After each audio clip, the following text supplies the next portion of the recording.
നിങ്ങളുടെ ഫേവറേറ്റ് സീരിയലുകൾ ടിവിയിൽ വരുന്നതിന് മുൻപേ സൺ നെക്സ്റ്റ് ആപ്പിൽ കാണാം. ഇനി എല്ലാവർക്കും മുൻപേ കാണൂ.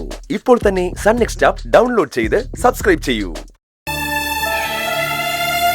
നിന്നോട് തർക്കിക്കാൻ ഞാനില്ല മഹിമേ. അമ്മയും മോനും എന്താന്ന് വെച്ചാൽ ആയിക്കോളൂ. പക്ഷെ ഒരു കാര്യം ഞാൻ പറയാം.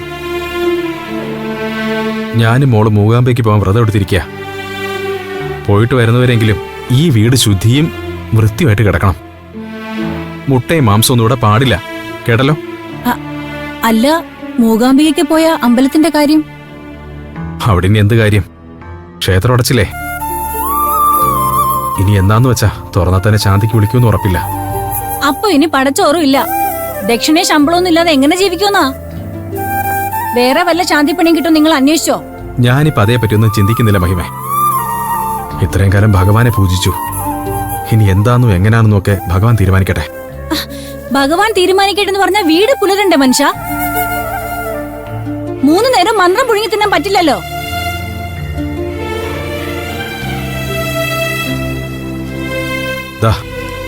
ഇത്രയും നാളെ ശാന്തിപ്പണി ചെയ്തതിന് കുറുപ്പിന്റെ വക ഉപഹാരം 10,000 രൂപ. ഇത് 5,000 ഉണ്ട്, നിന്റെ ഇരിക്കട്ടെ. 10,000 കിട്ടിട്ട് 5,000 ഉള്ളൂ. ബാക്കി എവിടെ? ബാക്കി എന്റെ കയ്യിലുണ്ട്. മോളെയും കൊണ്ട് മൂകാംബയ്ക്ക് പോണ്ടേ? വഴിച്ചെലവും വണ്ടിക്കാശും ഒക്കെ വേണമല്ലോ. 2 പേർക്ക് പോയിട്ട് വരെ എന്തിനാ 5,000 രൂപ? ആ, ഒരു വഴിക്ക് പോവല്ലേ, കയ്യിലിരിക്കട്ടെ. പോയിട്ട് വന്നിട്ട് മിച്ചുള്ളത് ഏൽപ്പിക്കാം. മോള് പോയി കൈ കഴിയുക, കഴിക്കാം നമുക്ക്. ഇനി വാ. ദേ, തന്തയും മോളും സർക്കിട്ട് കഴിഞ്ഞു വരുന്നത് വരെ മുട്ടയും ചിക്കനൊന്നും പരസ്യമായിട്ട് കഴിക്കാൻ നിൽക്കണ്ട. നിനക്ക് എന്തെങ്കിലും വേണമെന്ന് വെച്ചാ കടയിൽ നിന്ന് വാങ്ങി തിന്നോണം. അമ്മ പൈസ തരാം കേട്ടോ. അത് മതി. വാ. അച്ഛന്റെ സുന്ദരി കുട്ടി കഴിച്ചേ. കഴിക്കാട്ടോ. നാളെ മുതല് നമുക്ക് ഇതും ഉണ്ടാവില്ല അല്ലേ അച്ഛാ?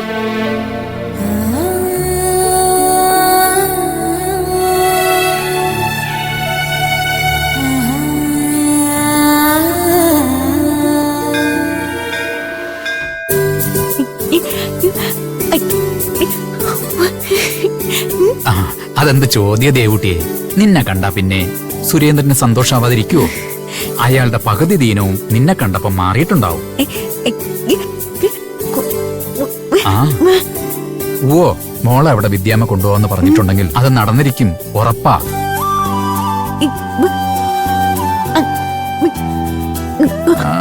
കൈമണി കൈമണി, നീ പ്രത്യേകിച്ച് ഒന്നും ചെയ്തില്ലെങ്കിലും അമ്മ നിന്നെ കൈവിടില്ല. ദേവിക്ക് നിന്നെ അത്രയ്ക്കിഷ്ട. അമ്മയുടെ കടാക്ഷം നിന്നിൽ എപ്പോഴും ഉണ്ടാകും.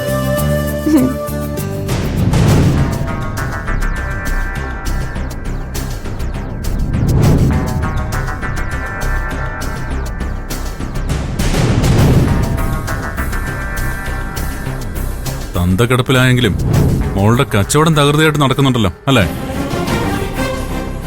നമ്മളെ എന്നും ഇങ്ങനെ അമ്പലത്തിലേക്കുള്ള മാല കെട്ടി കാലം കഴിച്ചാ മതിയോ? നമുക്ക് വേണ്ടി ഓരോ മാലയൊക്കെ കെട്ടണ്ടേ? തനിക്കെന്താ വേണ്ടേ? പെൺകുട്ടികളോട് അല്പമൊക്കെ മാനം മര്യാദയ്ക്ക് സംസാരിച്ചൂടെ? എനിക്കെന്താ വേണ്ടെന്നറിഞ്ഞാ താൻ തരുവോ? എന്നാ താടോ. ഇവളുടെ തന്ത എന്റെ കയ്യിൽ നിന്ന് എണ്ണി എണ്ണി വാങ്ങിച്ച പണം പലിശയടക്കം താൻ താടോ. മുതലും പലിശയടക്കം ലക്ഷങ്ങളാ തരാനുള്ളത്. എന്തേ, എടുക്കാൻ തന്റേലുണ്ടോ? കാശ് കടം വാങ്ങി പുട്ടടിച്ചിട്ട് ഒരു സുപ്രഭാതത്തില് വെട്ടിയിട്ട വാഴ പോലെ അങ്ങേർക്ക് ഒറ്റ കിടപ്പ് കിടന്നാ മതിയല്ലോ. ബാക്കിയുള്ളവർ കഷ്ടപ്പെട്ട് ഉണ്ടാക്കിയതൊക്കെ ഗോപി. പക്ഷേ അങ്ങനെ ഗോപി മരിച്ച് കോട്ടുവായി ഇട്ടിരിക്കാൻ എന്നെ കിട്ടില്ല. ഈ ഗഗൻ 10 കാശ് മുടക്കിയിട്ടുണ്ടെങ്കിൽ അത് മുതലും പലിശ അടക്കം ഈടാക്കാനുള്ള വഴി എനിക്കറിയാം.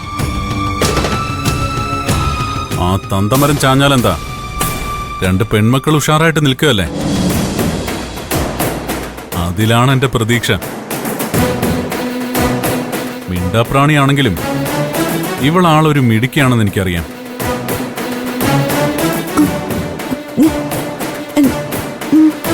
ശരി മോളെ, മോള് കൊണ്ടുപോയി കൊടുത്തിട്ടോ.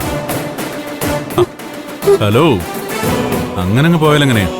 നമ്മളൊരു കാര്യം സംസാരിച്ചോണ്ടിരിക്കല്ലേ. എന്താടോ ഇത്? എന്തിനാ ഈ പാവത്തിനെ ഇങ്ങനെ ശല്യം ചെയ്യുന്നത്? ദേവിക്ക് വഴിപാട് നേർന്ന മാലയുമായിട്ട് ഇറങ്ങിയതാ ഈ കുട്ടി. അതിനെ ശല്യം ചെയ്ത മാറിക്കേ. താൻ തന്റെ കാര്യം നോക്കിക്കോ. ഇത് ഞങ്ങൾ തമ്മിൽ തീർത്തോളാം. അപ്പൊ എങ്ങനെ കൊച്ചേ, തന്ത വാങ്ങിയ കാശിനൊരു വഴി പറ. നിക്കടിയോടെ എന്റെ കാര്യത്തിനൊരു തീരുമാനം പറഞ്ഞിട്ട് പോയാ മതി.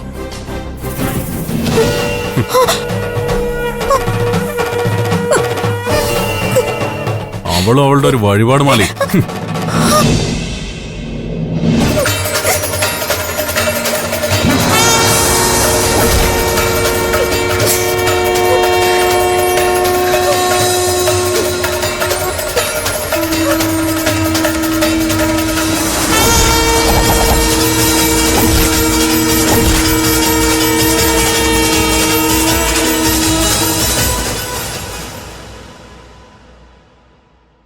സുരേന്ദ്ര മോനെ, ഇപ്പൊ എങ്ങനെയുണ്ട് നിനക്ക്? എന്തെങ്കിലും കഴിക്കാൻ തരട്ടെ?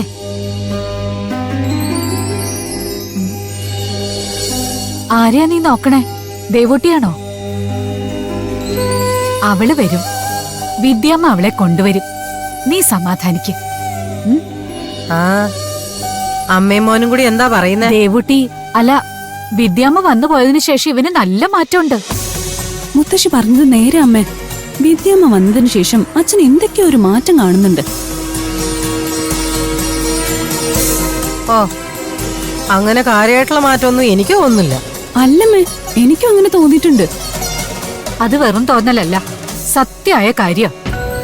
വിദ്യാമ്മ ആളൊരു നിസ്സാരക്കാരിയല്ല. ദേവി ചൈതന്യമുള്ള സ്ത്രീയാ അവര്.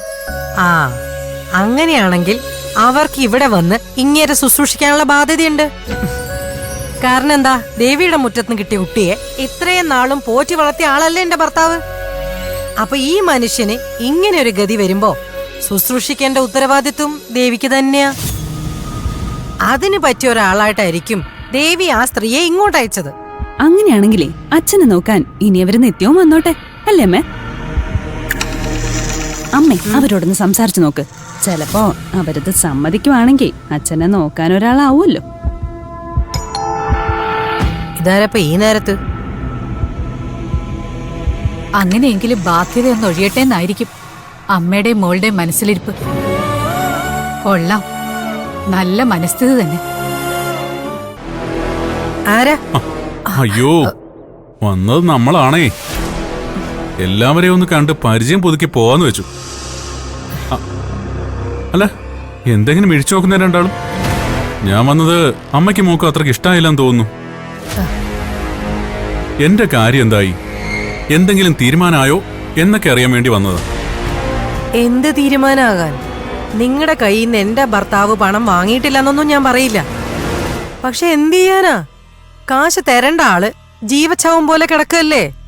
അപ്പൊ പിന്നെ ഞങ്ങൾ എന്ത് ചെയ്യാനാ?